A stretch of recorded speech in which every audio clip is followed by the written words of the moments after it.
All right, so you definitely need to know how to do this movement, but you do not need your hands up here. This reminds me of a guy I saw at the gym one time. I think he had the movement correct, and I'm gonna explain why this is so important, but I think he somehow mixed it up with also like doing a sit-up, because this looks pretty funny. So definitely, if you're gonna do it like this, don't do it at the gym.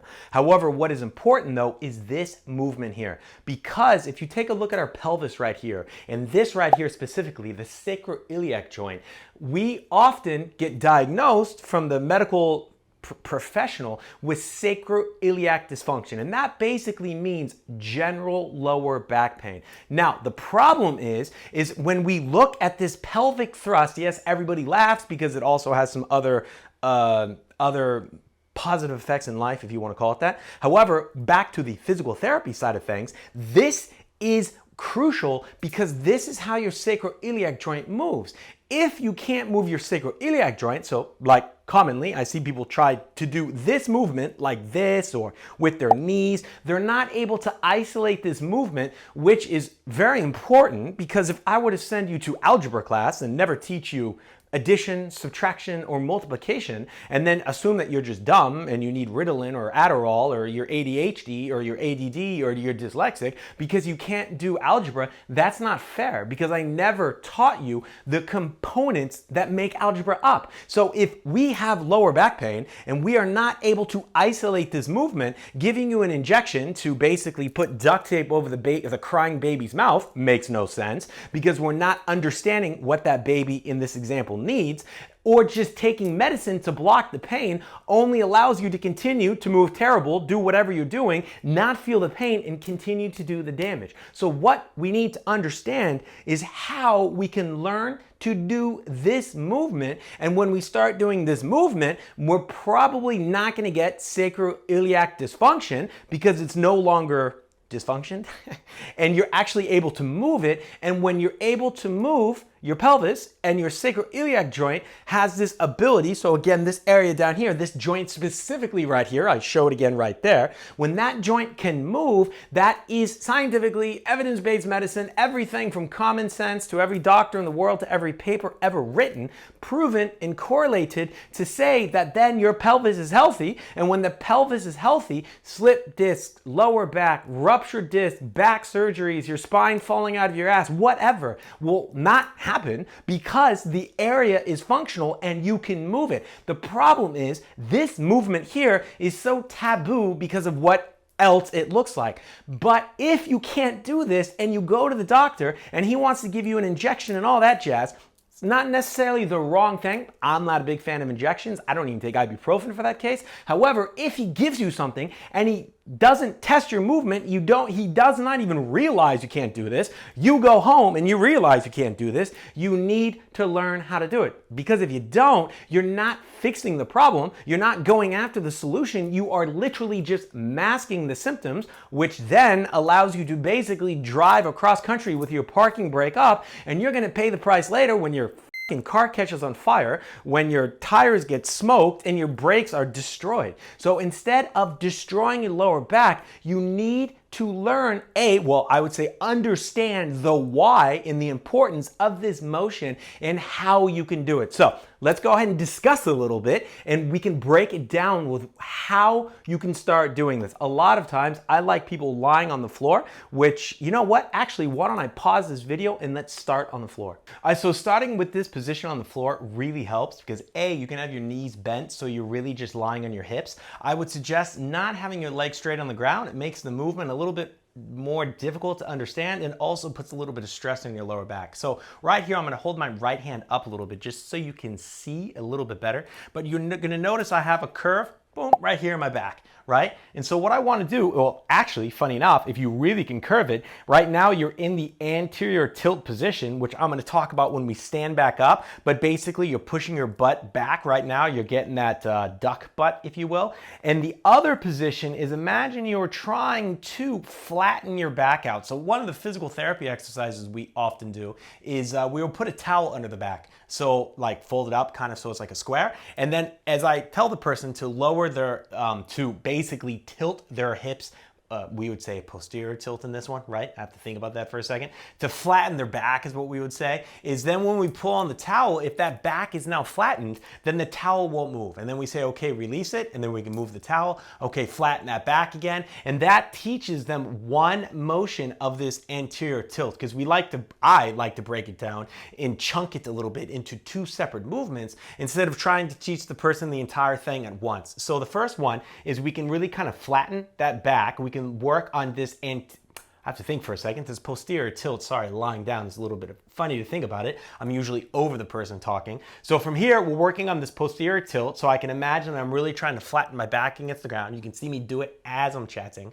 And then from here, I can also now go into this anterior tilt where I'm really trying to increase the area below my back. So it's almost like I'm trying to make a tunnel for a little mouse to go through, I guess, right? And so from here, I can now practice just on that movement there. And then once I feel comfortable with it, I can actually move into both positions. All right, here's a little bit of a bonus section actually, because I said in the video I was not going to talk about from the knees, but I think it's important to understand because now from the knees, as I said when I was talking about the standing position, it takes my knees out of the picture, which is where a lot of the mistakes come from. So if you find yourself standing up and you're moving too much from your knees, drop on your knees because that's now going to basically you're going to block them against the ground. So you're going to realize that where you want to move from your knees, now you can't really do it because when you're standing, your knees are an open joint and now they're blocked against the ground. And from here, you can do the same thing. You can practice on tucking your butt under. So as I said in the standing position, I tell the kids, it sounds terrible, but imagine there's a thumb in your bum, boop, and you try to push it forward and close it.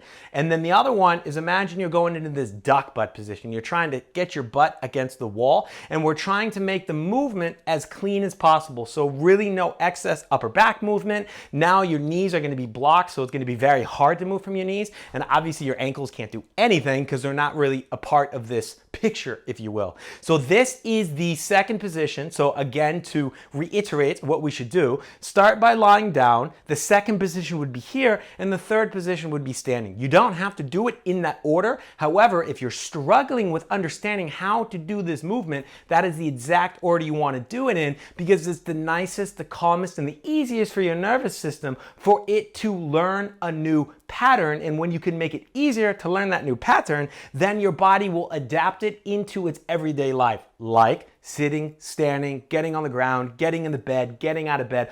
All of these things, once you learn how to do this, you don't have to think about it anymore because your body will naturally start doing it. Therefore, your SI joint starts to move again. When it starts to move again, the dysfunction goes away. When the dysfunction goes away, your pain goes away. And when your pain goes away, you get back to doing what you want to do and you don't need those goddamn injections or chiropractic appointments or whatever anymore because you're moving healthy and it feels great. It's really, really, really that simple.